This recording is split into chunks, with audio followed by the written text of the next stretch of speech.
eu sou Isabel e hoje nós vamos falar sobre a política de conservação ambiental com o deputado estadual Dermilson Chagas, que é membro da Comissão de Meio Ambiente e Desenvolvimento Sustentável da Câmara Legislativa do Amazonas.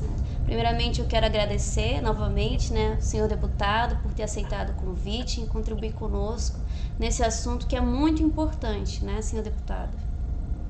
Sim, com certeza. Nós agradecemos. Como eu falei, esse projeto de políticas públicas, ele visa capacitar a comunidade com relação às políticas socioambientais através das igrejas, ou seja, um papel que eu desempenho enquanto cidadã, enquanto estudante universitária, eu também vou desempenhar enquanto membro da minha congregação. E esse projeto ele é apoiado pela Tear Fund, que ela é uma organização internacional, ela é cristã, ela atua em mais de 50 países, já há mais de 50 anos também, trazendo assistência humanitária, promovendo defesa e promoção de direitos e desenvolvimento nas comunidades locais. Então a Tear Fund ela é a nossa parceira nesse projeto, é importante mencionar isso. E nós sabemos que cuidar do meio ambiente é uma missão desafiadora, e que só é possível se cada um fizer a sua parte, os cidadãos, o Estado, E dentro das esferas do poder público, o legislativo, o executivo, o judiciário, eles partilham essa responsabilidade. Por isso é importante ouvir cada um, porque nós sabemos que cada um, dentro das suas atribuições, pode agir de uma maneira diferente para garantir essa política, E nesse sentido que eu faço a minha primeira pergunta para o senhor deputado, que é, enquanto legislador, fiscalizador, representante, quais as ações do Poder Legislativo para assegurar o desenvolvimento da política de conservação ambiental aqui no Estado? Dentro do parlamento, nós temos as leis, que ela procura ser mais restritiva do que a lei federal. Não podemos ampliar o que limita a lei federal, podemos restringir mais. Então, as leis elas têm um foco no desenvolvimento sustentável, na geração de emprego e renda. Por exemplo, quando aqui na Assembleia discutimos um projeto sobre uma área florestal, uma floresta nacional, vamos criar uma floresta. Então, ao mesmo tempo, aqui nós estamos discutindo sustentabilidade, empregabilidade, estamos vendo imposto, atividade econômica, oportunidades para as pessoas que não estão no distrito industrial, que estão fora de Manaus e que estão longe desse centro de empregabilidade e renda que é Manaus. Certo. Exatamente como o senhor deputado falou, nós acreditamos que o meio ambiente ele é um assunto, ele está na política não só estadual, mas em todas as esferas, Há um comitê internacional, que se preocupa com a questão ambiental. E justamente sobre isso eu gostaria que o senhor me respondesse, como é que o senhor enxerga a responsabilidade na participação das esferas do poder municipal e federal, juntamente com essas comissões internacionais, para a política de conservação ambiental aqui do Estado? Nós vamos falar da atualidade. Nós temos o antes, temos o durante e vamos ter também o depois. Hoje, com o atual governo federal, nós temos um governo disperso em relação às leis de preservação. Todo mundo está vendo aí que ele é a favor do desenvolvimento, da derrubada, produção, criação de gado, exploração de minerais e outros mais. Desculpa. No governo estadual, ele não tem um foco no meio ambiente. Isso não traz para ele resultado eleitoral. Então, é uma secretaria que hoje, em vez de ela ter foco no meio ambiente, ela está distribuindo ração de gato e cachorro. Eu não sou contra, mas isso é papel da prefeitura, que é uma política de controle do município. Então, nossa Secretaria de Meio Ambiente hoje aqui não tem nada, só tem uma área de preservação que lá contrata as pessoas e coloca as pessoas lá dentro e pronto, não tem mais nada. Pode ver que o Amazonas, esse ano, ele é um dos estados recordistas em desmatamento, por incrível que pareça, porque não tem política no estado. No municipal, também não tem nada. Tá? O município não tem os recursos. O governo não tem a política dele de desenvolvimento. Quando o governante não tem o seu rumo, não tem um projeto, não tem um programa, fica difícil você enxergar aonde que ele vai atuar. Tá? Então passa a ser paliativo as coisas, muitas vezes políticas erradas, populista que não traz solução do problema, simplesmente arrasta uma situação para o futuro. Então nós precisamos ter políticas estruturantes, como o do meio ambiente. Preservação é importante, né? Mas de que forma garantir a sustentabilidade, de que forma tirar um ganho econômico e social com a preservação da floresta. Dado o contingente da Amazônia aqui no nosso estado, né, nós abarcamos praticamente toda a totalidade do nosso estado, né, o bioma está em tudo. Então, nós precisamos, demandamos de recursos, né, mas nós sabemos também que com relação aos recursos, existem algumas áreas que são priorizadas ao invés de outras, né, e o meio ambiente no Amazonas, ele deve claramente ser uma das prioridades do estado, né.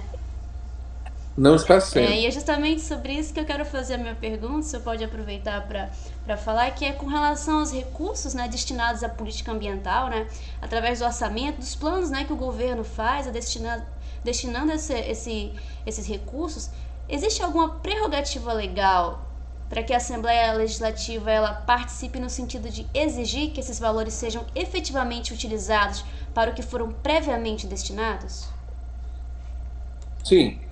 Existem 3 ferramentas administrativas que são leis, que é o PPA, Plano Plurianual, que é uma política de longo prazo, a LDO, que é a Lei de Diretrizes, que direciona os gastos, e a LOA, que é a Lei Orçamentária Anual, que diz quanto é que vai se gastar em cada política.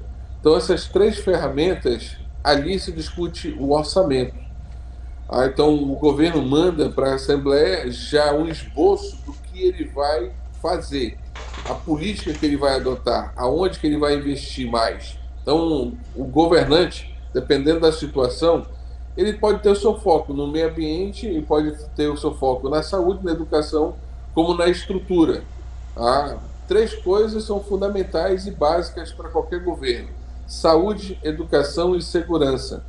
São os tripés mais criticado de qualquer governo e fiscalizado. Aí vem a questão das obras, que é a estruturação, geração de emprego, que isso precisa de um investimento muito alto. Então, dependendo da situação do gestor, ele vai investir naquilo que pode melhorar a imagem dele.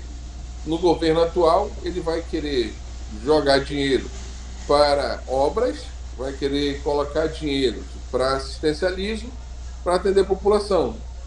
Então depende muito do governo. O ideal seria ter uma política de Estado, um projeto. O governo que temos hoje, por exemplo, ele não tem projeto. Se você procurar saber qual é o projeto do governo do Estado para o desenvolvimento florestal, para a atividade econômica, de uma nova matriz econômica, para a segurança, para a educação e saúde, não se tem nada. Uma linha não se tem. Então, quando você não tem esse balizador, o governo fica disperso. Atende a necessidade que o convém para o. Exatamente como o senhor deputado falou, né? Nós acreditamos que o meio ambiente ele é um assunto, ele está na política não só estadual, mas em todas as esferas, né? Há um comitê internacional, né? Que se preocupa com a questão ambiental. E justamente sobre isso eu gostaria que o senhor me respondesse, né, como é que o senhor enxerga a responsabilidade na participação das esferas do poder municipal e federal, juntamente com essas comissões internacionais, para a política de conservação ambiental aqui do estado? Nós vamos falar da atualidade, né? Nós temos o antes, temos o durante e vamos ter também o depois. Hoje, com o atual governo federal, nós temos um governo disperso em relação às leis de preservação. Todo mundo está vendo aí que ele é a favor do desenvolvimento, da derrubada, produção, criação de gado, exploração de minerais. e outros mais, desculpa. No governo estadual, ele não tem um foco no meio ambiente. Isso não traz para ele resultado eleitoral. Então, é uma secretaria que hoje, em vez de ela ter foco no meio ambiente, ela está distribuindo ração de gato e cachorro. Eu não sou contra, mas isso é papel da prefeitura, que é uma política de controle, né, do município. Então, nossa Secretaria de Meio Ambiente hoje aqui não tem nada, só tem uma área de preservação que lá contrata as pessoas e coloca as pessoas lá dentro e pronto, não tem mais nada. Pode ver que o Amazonas, esse ano, ele é um dos estados recordistas em desmatamento, por incrível que pareça, porque não tem política no estado. No municipal, também não tem nada. Tá? O município não tem os recursos. O governo não tem a política dele de desenvolvimento. Quando o governante não tem o seu rumo, não tem um projeto, não tem um programa, fica difícil você enxergar aonde que ele vai atuar. Tá? Então passa a ser paliativo as coisas, muitas vezes políticas erradas, populista que não traz solução do problema, simplesmente arrasta uma situação para o futuro. Então nós precisamos ter políticas estruturantes, como o do meio ambiente. Preservação é importante, né? Mas de que forma garantir a sustentabilidade, de que forma tirar um ganho econômico e social com a preservação da floresta. Mas e quanto à sociedade? Como o senhor acha que a sociedade ela pode contribuir com o poder legislativo? Conscientização, cobrando, né, são coisas fundamentais. A consciência da população, a maturidade dela é importantíssimo para ajudar o legislativo. Todos nós somos somos fiscais das leis. Todos nós temos alguma prerrogativa para denunciar alguma irregularidade. Então, a conscientização da população é importante nesse processo. Ela divulgar é importante, ela participar de tudo isso é importante. Então, se ela tiver conscientização, maturidade, nós teremos um desenvolvimento bem melhor. Porque cada um sabe o seu papel, cada um sabe a sua função, sabe que isso vai trazer um retorno para você e para as futuras gerações. Sem dúvidas, né? Então é um ciclo, né? Um ciclo de mobilizações, primeiro da população para com os poderes públicos, o poder público tem essa interação com os demais órgãos, né? Que de fato executam a política, e nós juntos é que nós podemos, né? Fazer com que essa conscientização, a preservação, a política em si, ela seja executada, né? Eu quero agradecer Sim, muito pela sua participação, né? Como eu falei. com certeza. Esse estado é nosso, o país é nosso, então é importante cada um dar sua contribuição, aqui dentro ou lá fora, onde estiver. Então, nem todo mundo que está aqui na cadeira que eu estou tem sua autonomia. Nós temos regras para obedecer. A Constituição, por exemplo, é uma delas. Então, se nós já fizermos esse papel, é importante. Já vamos estar dentro da legalidade, né, vamos dizer assim. Então, o parlamento é fundamental, ele é a ponta, a pessoa que está lá na ponta conversando com a sociedade, que tem uma vivência rápida, um contato rápido com a população, o parlamentar. Então, é fundamental, né? A Assembleia, como a Câmara também, sempre está discutindo, a população está discutindo, está fiscalizando. O poder, ele é exercido, mas o poder é do povo, não é do parlamentar.